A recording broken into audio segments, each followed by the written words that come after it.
Hello everybody, I'm Alfiya. And I'm Sana. And today I have a question to ask you. When you chose what to wear today, how many options did you have to choose from? Think about all the tees, jackets, dresses, etc. that you have in your closet.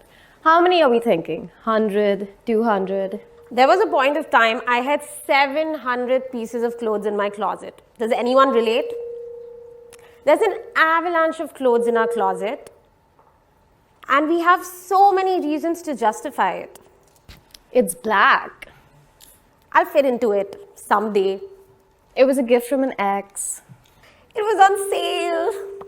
And still, after having so many pieces in our wardrobe, do you find yourself saying, I have nothing to wear? The eternal conundrum. So why do we feel this way? It's because trends are changing very quickly. Trend cycles have become very, very short. To put it into perspective, 2 decades ago, we had 2 to 4 fashion collections a year. And now we've jumped to about 52 micro seasons a year. What does that mean?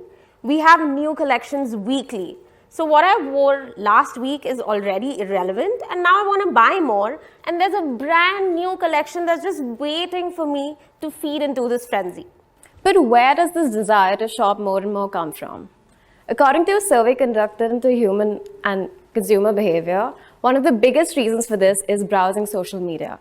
It triggers your desire to shop. It's not like the 90s where you could watch TV, read a newspaper, look at billboards to be bombarded by ads. Now, we're on our phones all the time, and somebody is always selling us something. Or we're comparing our lives with somebody else.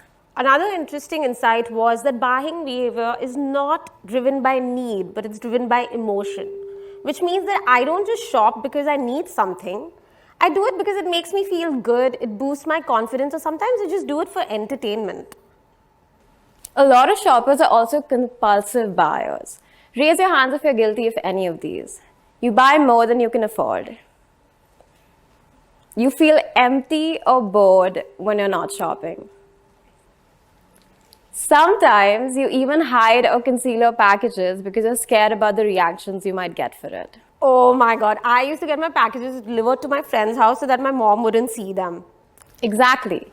Compulsive shopping also means you're doing it all the time. So this could be whether when you're watching TV, when you're working, basically literally all the time.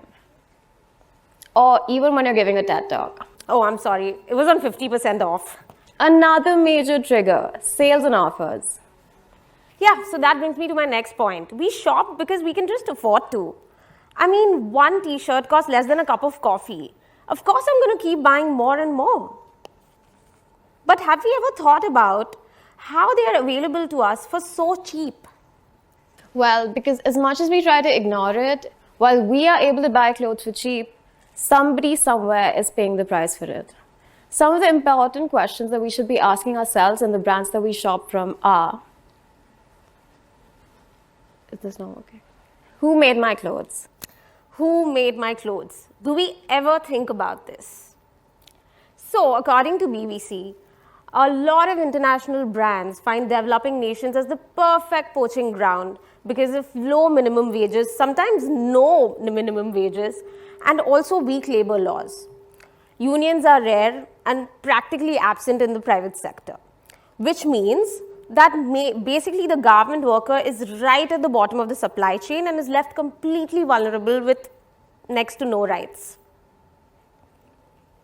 Another statistic for you. 93% of brands surveyed by Fashion Checker are not paying their garment workers living wage. Our garment workers are made to work long hours, sometimes without toilet breaks, and in unsafe environments. One of the worst examples of this is the Rana Plaza tragedy that took place in Bangladesh, where thousands of garment workers lost their lives and thousands more were left injured due to collapse of a factory building. It was a heavily reported incident that showed us the true cost of fashion. So the next time we marvel at discounts that we're seeing at a shopping spree, remember to ask yourselves who is paying the price for this. And it's not really just the people who are paying the cost, but also the environment, which brings us to the next question. Just imagine that the slide is changing. Oh, it is now. But anyway, our next question is, what are my clothes made of? So chances are that a majority of us in the auditorium right now are wearing clothes made out of polyester. According to Forbes, about 60% of the world's clothing is made out of polyester.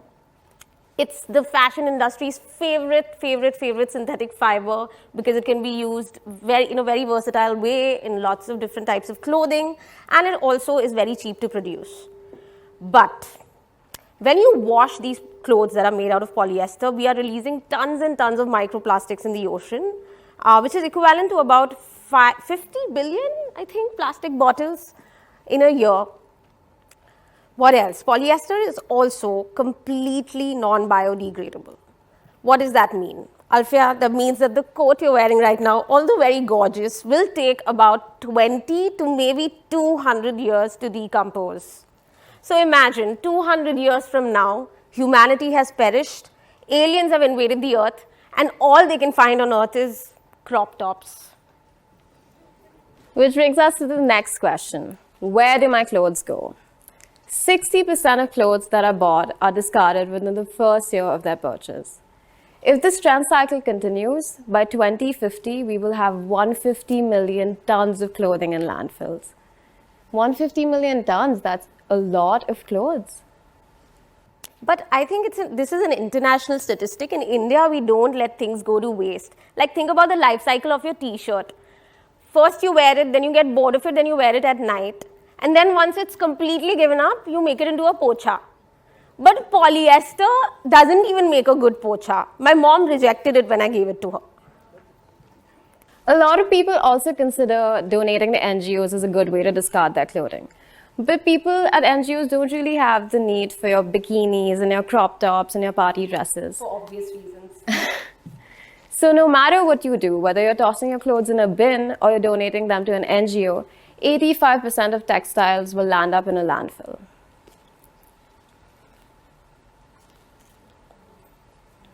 I'm sorry, guys. I'm completely blank. Okay, so what are the ways that we can avoid this and avoid shopping fast fashion brands? Number one, shop wear, repeat. Shop, wear, repeat. I don't know when it became a social crime to repeat your clothes, but I almost feel embarrassed when I do it now. Yeah, and also, like, if I've worn a dress and I've posted it on social media, there's no way I'm wearing that dress again. And I think that comes from, like, our relatives and peers always pointing out that we'd worn something like last week. Also in media, not as much now, but before, like, celebrities were really shamed into when they would repeat their clothes. It's almost like we're glorifying bottomless wardrobes. But it's so silly. I mean, I bought these clothes. I feel good in them. I look good in them. Why should I be ashamed to wear them again? Yeah, that's true. So, well, the best thing that we can do to make a difference is just wear the clothes we already have. Number two is our favorite option, thrifting. Thrifting is something that has gained popularity very recently in India, but this is a lifestyle that has been accepted in the West for decades and decades. What does thrifting really mean? So, thrifting is the act of buying pre-loved items from a thrift store or a flea market or a garage sale. But the operative word here is pre-loved and not cheap. Just because you're buying new clothes that are cheap, it doesn't really mean you're thrifting. And how does this help?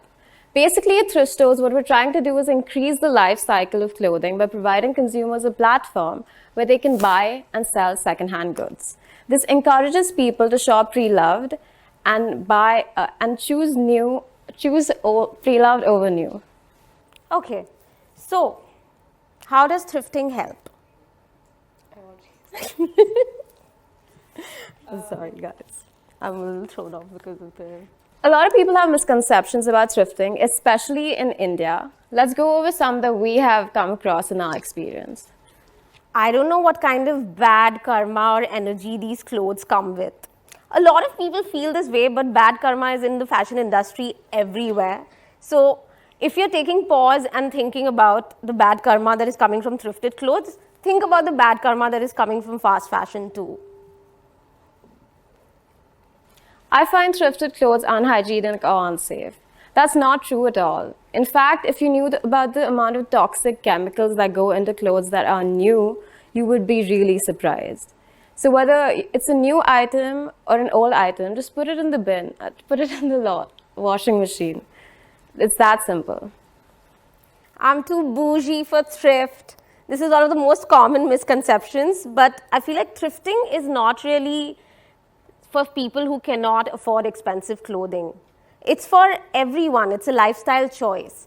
And especially if you're interested in luxury clothing, thrifting is a great option to find steal deals on designer wear.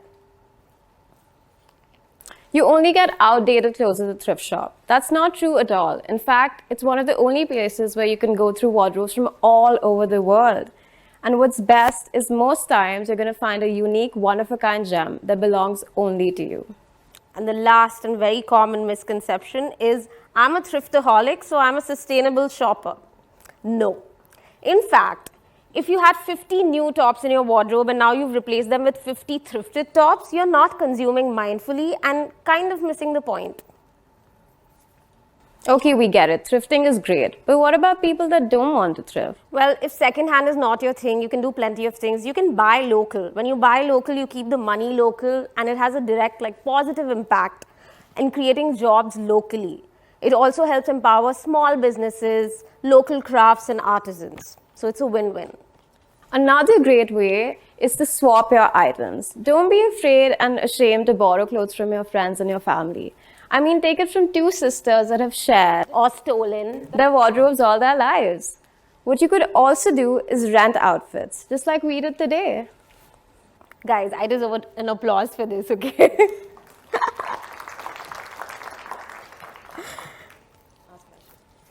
Okay, so the last but not the least is that when we even shop from regular brands, we need to start asking questions so they feel more accountable, to be more transparent about how they are functioning. So make sure to ask questions. And last but not the least, and this is just on you, you need to consume mindfully, which means that even if you shop from fast fashion brands, and I know it's very tempting, try to invest in pieces that you're going to use over and over again, pieces that you can love. Start building a relationship with the clothes that you wear. Take care of what you have and buy what you need. Remember, being kind to the planet will never go out of style. Thank you. Thank you, guys. Thank you. Okay.